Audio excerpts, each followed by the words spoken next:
Well, hey there, and welcome back to Heimler's History. We've been going through Unit 6 of AP World History, and we've been focusing pretty heavily on imperialism, but in this video we're going to zoom out a little bit and talk about the migration of people.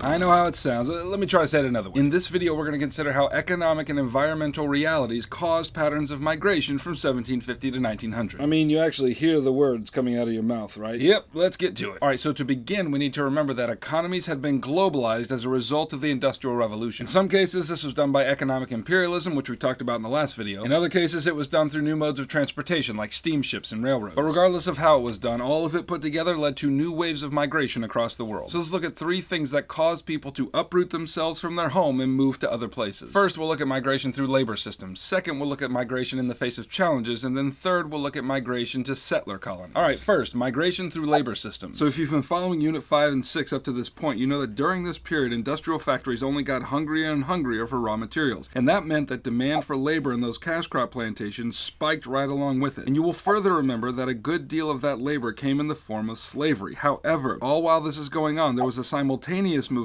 growing calling for the abolition of slavery, and in many places this movement was successful. But then you've got a problem. The demand for raw materials isn't going away, so where are they going to find low-wage labor to replace the labor formerly done by enslaved people? I mean, the work wasn't just going to stop. During this time, lots of people are migrating to other places for work. Indians migrated to British colonies across the world. Chinese laborers went en masse to California and British Malaya. Japanese laborers migrated to Hawaii and Peru and Cuba to work sugar plantations. So if these people weren't going to turn into slaves, what kind of labor system were they getting themselves into? Well, the first scenario is that they went there and became indentured servants. Indentured servitude was especially attractive to poor laborers because the agreement allowed them to work for a number of years in order to pay for their passage to the new land. And after they had completed their indenture, they were free to do as they pleased.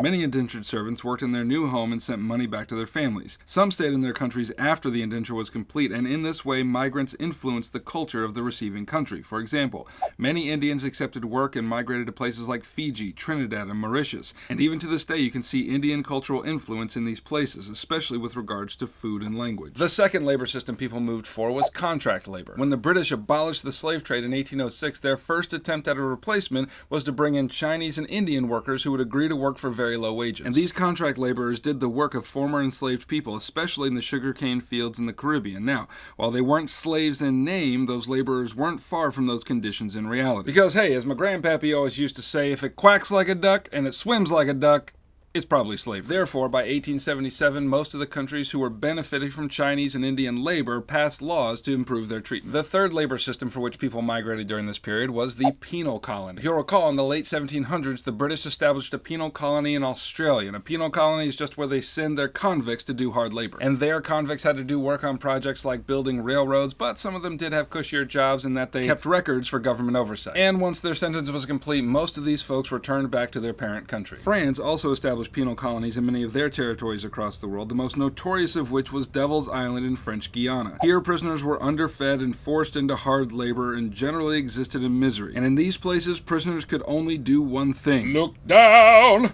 Look down, don't look 'em in the eye. Disclaimer, this video is in no way sponsored by Les Miserables. Now, I don't want to make it seem like this migration for work was voluntary in every case. I mean, certainly not in the penal colonies, but in some cases, people were tricked into signing bad contracts, and in that way, it just became another form of coerced labor. Okay, now let's move to the second reason people migrated during this time, migration in the face of challenges. This group of folks migrated not because of work, but because their home situation was worse than getting wasps stuck up your nose. And some folks, in order to avoid said nose wasp existence, migrated from their home to other places. And when they did, they formed what's called a diaspora. A diaspora is a scattered population whose origin lies in a different geographic location. For example, lots of Chinese folks made up a diaspora during this time in the western United States. Alright, let's look at some particular migrations during this period. First, Indians. During this period, there was lots of poverty in India, and that led to some mass migrations of people out of India. The British offered opportunities for indentured servitude in Mauritius, and eventually other colonial powers offered similar deals.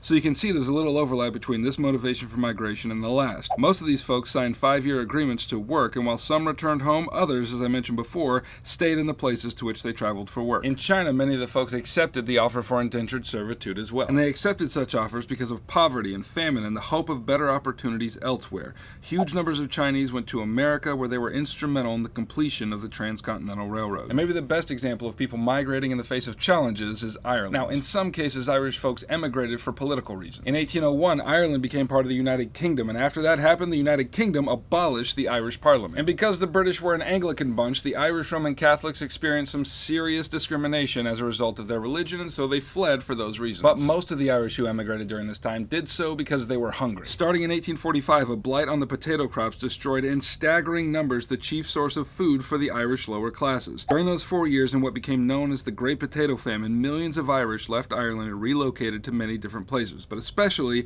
they went to the United States. Mainly they worked in factories and other low-wage jobs, and if you know anything about U.S. history, you know the discrimination against their Catholicness didn't cease in the United States. But what they found is that it's a lot easier to deal with discrimination when you're not starving to death. Okay, the third motivation for migration during this period was the establishment of settler colonies. Now, a settler colony is one that's established so that people go and actually live there. For example, the British established settler colonies in Canada and South Africa and Australia and New Zealand. Now, who was doing this kind of migrating? Well, lots of people were doing this kind of migrating, but there was a large portion of them who were technical experts like engineers and geologists. And the reason why these people were migrating to the settler colonies is because the colonial powers wanted to extend industrialization and Western technology into the territories they control. In fact, so many British engineers migrated to settler colonies that you could say they formed their own engineer diaspora. Ha! Migration joke!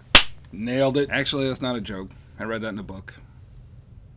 Still hilarious, though. In South Africa, for example, engineers planned railroads and regular roads. They worked on mapping the land and identifying locations for valuable raw materials. Okay, lots of Japanese people also took part in this kind of migration, although it looked a little different in their case. If you'll recall, in the late part of the 19th century, Japan decided they needed an empire as well. And one of the places they set their sights on was Mexico. Now, the attempted colonization of Mexico was ultimately unsuccessful, but that didn't stop huge amounts of Japanese from migrating there and settling down. Also, the Japanese flung themselves into a diaspora in Hawaii and the western United States.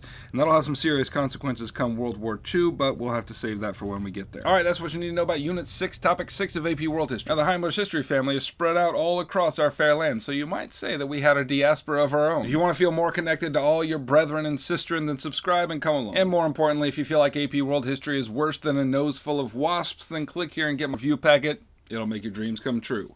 Heimler out.